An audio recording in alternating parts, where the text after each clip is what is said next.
ഇവന്റെ അച്ഛൻ തെരുവില് എന്റെ അച്ഛന്റെ ചെരുപ്പ് പോളിഷ് ചെയ്തിരുന്ന ആളാ.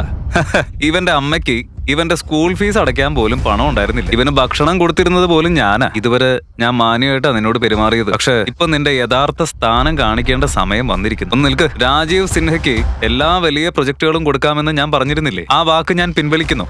ഇന്നു മുതൽ അവന്റെ എല്ലാ പ്രൊജക്ടുകളും ഉടൻ നിർത്തിവെക്കൂ. ഇപ്പൊ തന്നെ. അവനെ തടയൂ. അവൻ പറയുന്നത് സത്യമാണെങ്കിൽ നമ്മുടെ ജീവിതം തന്നെ തകരും.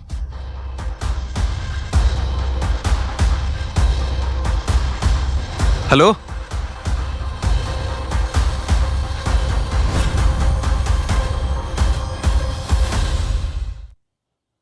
രാജ്വീർ, വിഷമിക്കണ്ട.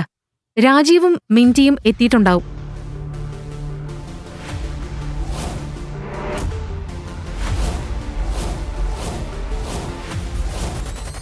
സർ, നിങ്ങൾ ആവശ്യപ്പെട്ട ഗിഫ്റ്റ്സ് എല്ലാം എത്തിച്ചു. ബാക്കി കാറുകൾ വഴിയിലാണ്. വൈകിയതിന് ക്ഷമിക്കണം. കുഴപ്പമില്ല ഷേർലി, താങ്ക് യു.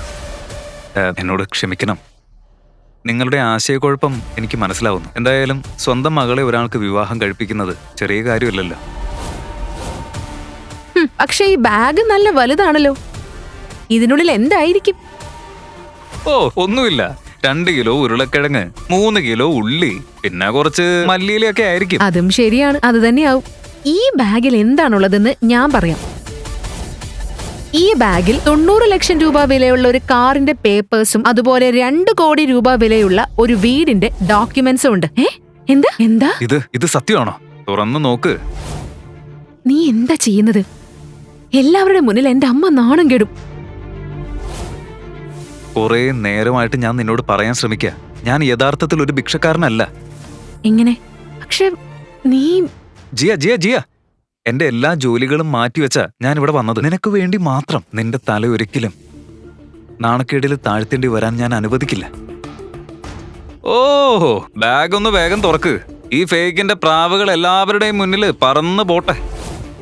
ഓഹോ, ബാഗ് ഒന്ന് വേഗം തുറക്ക്. ഈ ഫെക്യൂചന്ദിന്റെ പ്രാവുകള് എല്ലാവരുടെ മുന്നിൽ പറന്നു പോട്ടെ.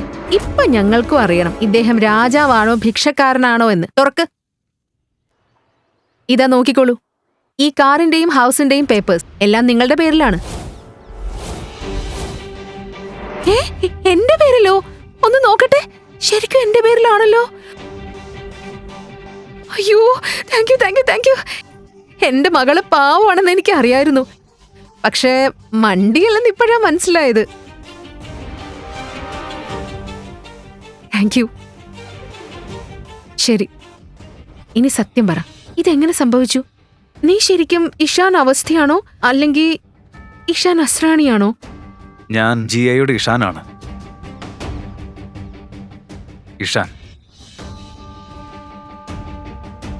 നിങ്ങളെല്ലാവരും എത്ര നിഷ്കളങ്കരാന്നേ. നീ എന്താ പറയാൻ ഉദ്ദേശിക്കുന്നത് ജയരാജ്? ഞാൻ സ്വന്തം കണ്ണാൽ കാണാതെ ഒന്നും വിശ്വസിക്കില്ല. എന്റെ കാഴ്ചപ്പാടില് ഇവനൊരു കള്ളനായിരുന്നു, ഇപ്പോഴും കള്ളനാ, ഇനി എന്നും കള്ളനായിരിക്കും. മതി, ഇനി സഹിക്കാൻ പറ്റുന്നില്ല. നിനക്ക് എന്താ പ്രശ്നം? അയ്യോ അയ്യോ, വാവ്, നമ്മുടെ പാവം നിഷ്കളങ്ക മണ്ടിയായ ജിയ ഇത്രയും വലിയ ശബ്ദത്തിൽ സംസാരിക്കുന്നു. എന്റെ മൂത്ത മകൾ മിന്റിയും എന്റെ പ്രിയപ്പെട്ട മരുമകനും വന്നതിൽ എനിക്ക് വലിയ സന്തോഷമുണ്ട്. ദീർഘായുസ്സോടെ ജീവിക്കട്ടെ. Happy birthday mom. Thank you. Happy birthday mummy. Thank you. ഇത് നിങ്ങൾക്കുള്ള ഒരു ചെറിയ ഗിഫ്റ്റാ. 10 ലക്ഷം ബാലൻസ് ഉള്ള ഒരു ക്രെഡിറ്റ് കാർഡ്. ഷോപ്പിങ്ങിനോ പാർട്ടിക്കോ ഹോളിഡേക്കോ എന്ത് വേണമെങ്കിലും ചെയ്യാം. It's up to you. 10 ലക്ഷമോ? ജിയ, സ്വന്തം ചേച്ചിയും ചേട്ടനെയും കണ്ടിട്ട് ഒരു ഹലോ പോലും പറയില്ലേ? ഒരേ നഗരത്തിൽ താമസിച്ചിട്ടും മാസങ്ങളായിട്ട് നമ്മള് കണ്ടിട്ടില്ല. ജയരാജ് ബ്രോ, എന്താണ് മുഖം വാടിയിരിക്കുന്നത്? എല്ലാവരും ഇത്ര വിഷമിച്ചിരിക്കുന്ന എന്തിനാ? എന്താ പ്രശ്നം? ഒരു മിനിറ്റ്, ഇവനിവിടെ എന്താ ചെയ്യുന്നേ? നിനക്കിവനെ അറിയാമോ? ചെറുപ്പം മുതലേ അറിയാം, പക്ഷെ ഇപ്പൊ ഇവനിവിടെ എന്താ ചെയ്യുന്നത്? ഇതാണ് ഇഷാൻ, ജിയയുടെ ബോയ് ഫ്രണ്ട്. ജിയയുടെ ബോയ് ഫ്രണ്ടോ? ഇവനോ? ഇവനൊരു ഭിക്ഷക്കാരനാ.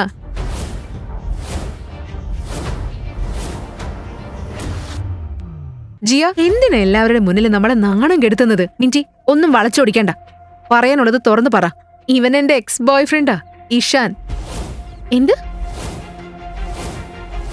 ഇവൻ നിന്റെ എക്സ് ബോയ് ഫ്രണ്ട് ആണോ? അപ്പോ നീ എന്റെ ചേച്ചിയെ ഡേറ്റ് ചെയ്തിരുന്നോ? ജിയ, എന്റെ വാക്ക് കേൾക്ക്. എടാ, ഒരു ഉപകാരം ഇല്ലാത്തവനെ. എല്ലാവരോടും ഞാൻ സത്യം പറയാം. കോളേജിൽ പഠിക്കുമ്പോ ഞാനും ഇഷാനും 1 മാസം റിലേഷൻഷിപ്പിലായിരുന്നു. അന്ന് ഇവനൊരു പാവപ്പെട്ട വിലയില്ലാത്ത അലസനായ ആളായിരുന്നു. പോക്കറ്റിൽ 1 രൂപ പോലും ഇല്ലായിരുന്നു. പക്ഷെ സംസാരിക്കപ്പോ കോടീശ്വരനെ പോലെ ആയിരുന്നു. ഞാൻ ഇവനെ വിട്ടുപോകാൻ തീരുമാനിച്ചപ്പോ ഓരോ തവണയും ഇവൻ കരഞ്ഞ് ഡ്രാമ കാണിക്കുമായിരുന്നു. ഒടുവിൽ ഒരു ചെറിയ ജോബ് കിട്ടിയപ്പോ ഞാൻ അവസരം നോക്കി ബ്രേക്കപ്പ് ചെയ്തു. പിന്നെ ഞാൻ ഇവനെ വിട്ടുപോയി. എന്ത്? ഇതൊക്കെ സത്യമാണോ? അതിനെന്താ മോം? എല്ലാവർക്കും ഒരു പാസ്റ്റ് ഉണ്ടാകും. അതിലെന്താ ഇത്ര വലിയ കാര്യം? ഇന്ന് അദ്ദേഹം കഷ്ടപ്പെട്ട് വിജയിച്ച ഒരാളാ. ആൻഡ് ദാറ്റ്സ് വാട്ട് മാറ്റേഴ്സ്, അല്ലേ? ജിയ, നിനക്ക് ഭ്രാന്തായോ? ഇവൻ നഗരത്തിൽ ഒരു പാത്രം പിടിച്ച് ഭിക്ഷ ചോദിച്ച് നടക്കുന്ന ആളാ. ഇവനൊരു ഭിക്ഷക്കാരനാ. കയ്യിലും പണമില്ല, വിധിയിലും ഭാഗ്യമില്ല. നിന്റെ ബുദ്ധിയുള്ള ചേച്ചിയൊന്ന് നോക്ക്, പിന്നെ നിന്നെയും നോക്ക്. എന്തിനാ നീ നിന്റെ അമ്മ ഇങ്ങനെ വേദനിപ്പിക്കുന്നത്? അയ്യോ, എന്റെ പ്രിയപ്പെട്ട സിസ്റ്റർ ഇൻ ലോ, നിനക്കും ഭ്രാന്തായോ? ഈ ഭിക്ഷക്കാരൻ നിന്നെ എങ്ങനെ പോറ്റും? കാറ്റ് നിന്നാണോ നിങ്ങൾ ജീവിക്കുക? അല്ലെങ്കിൽ വെള്ളം കുടിച്ചാണോ ജീവിതം മുന്നോട്ട് കൊണ്ടുപോവാ? പറയേ. ഇവൻ കള്ളനും പാവപ്പെട്ടവനും മാത്രമല്ല, ഇവനൊരു ഭിക്ഷക്കാരനാ. ഭിക്ഷക്കാരൻ.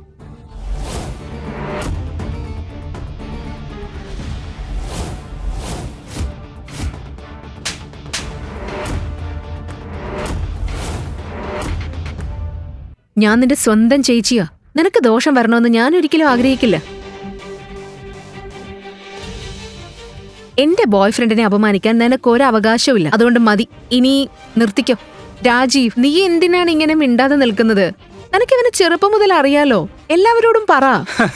ഓ, ഈ മണ്ടനെ എനിക്ക് ചെറുപ്പം മുതലേ അറിയാം. ഞങ്ങൾ ഒരേ സ്കൂളിലും ഒരേ ക്ലാസ്സിലും ആയിരുന്നു. ക്ലാസ്സിലെ ഒരു കുട്ടിക്കും ഇവന്റെ അടുത്ത് പോകാൻ ഇഷ്ടമുണ്ടായിരുന്നില്ല.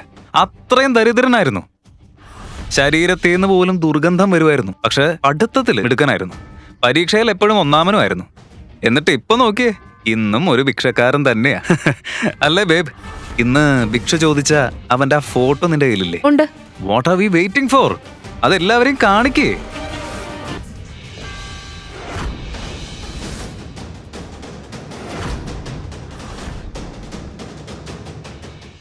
ദൈവമേ, ഇത് തന്നെയാണോ ഇവന്റെ യഥാർത്ഥ മുഖം? അപ്പോ ഇത്രയും നേരം നമ്മളോട് പറഞ്ഞതെല്ലാം കള്ളമായിരുന്നോ?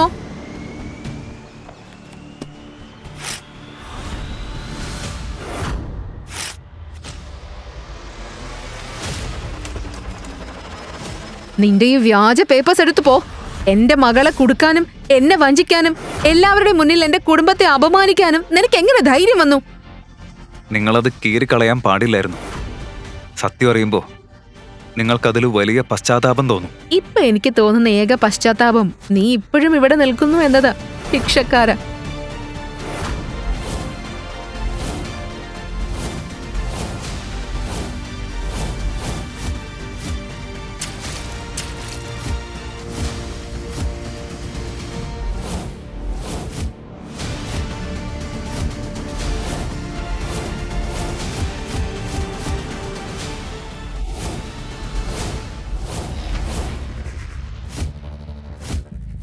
എന്താ ചെയ്യുന്നത്? എന്നെ വിട്. ഞാൻ നിന്റെ സ്വന്തം ചേച്ചിയാ. ഈ ഭിക്ഷക്കാരന് വേണ്ടി നീ എന്നെ അടിക്കാൻ വരെ പോകുന്നു. വിടാൻ പറഞ്ഞില്ലേ? ജിയ, എന്താ നീ ചെയ്യുന്നത്? എന്നെ വിട്.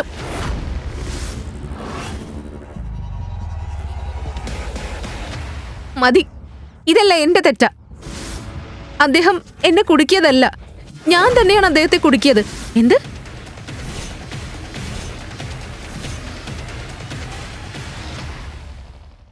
അതെ, ഒരു ദിവസത്തേക്ക് എന്റെ ബോയ് ഫ്രണ്ടായിട്ട് അഭിനയിക്കാൻ ഞാൻ അദ്ദേഹത്തിന് പണം കൊടുത്തു. പിന്നെ ഇവിടെ കൊണ്ടുവന്നു.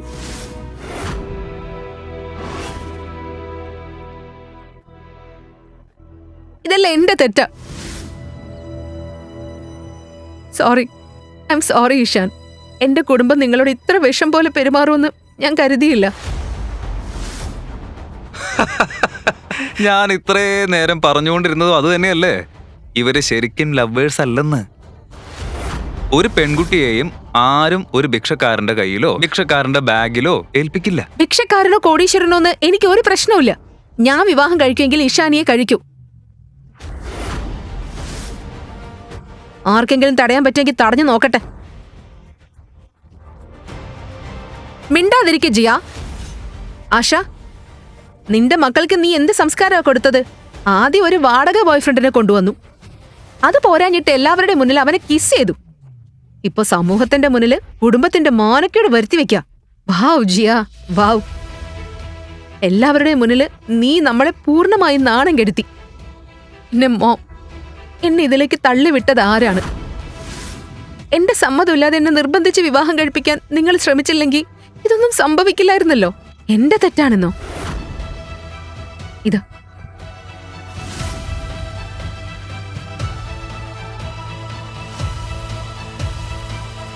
ഈ പണം വാങ്ങിക്കും. പിന്നെ ഇവിടെ നിന്ന് പോകും. Really sorry.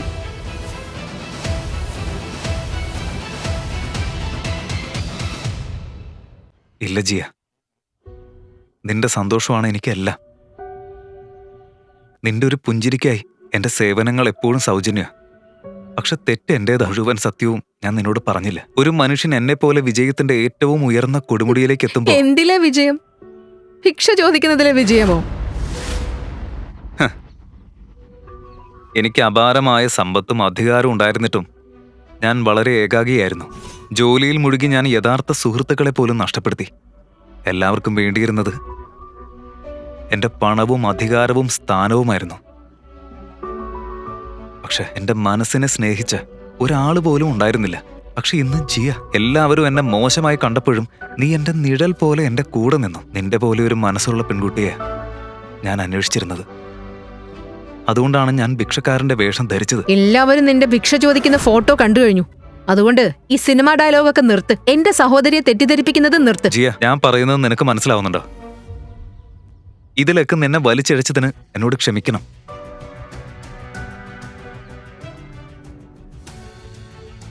ഒരു കാര്യം ചെയ്യൂ, ഇപ്പോഴെങ്കിലും സത്യം പറഞ്ഞോളൂ പ്ലീസ്. ജിയ, നിന്റെ സ്വപ്നങ്ങളിൽ നീ സ്നേഹിച്ച ആ മനുഷ്യൻ ഞാനാണ്. മതി, അകത്ത് വാ. ഈ ഭിക്ഷക്കാരനെ ഞാൻ തന്നെ നമ്മുടെ വീട്ടിൽ നിന്ന് പുറത്താക്കും. വാ മോം, മോം, മോം, മോം.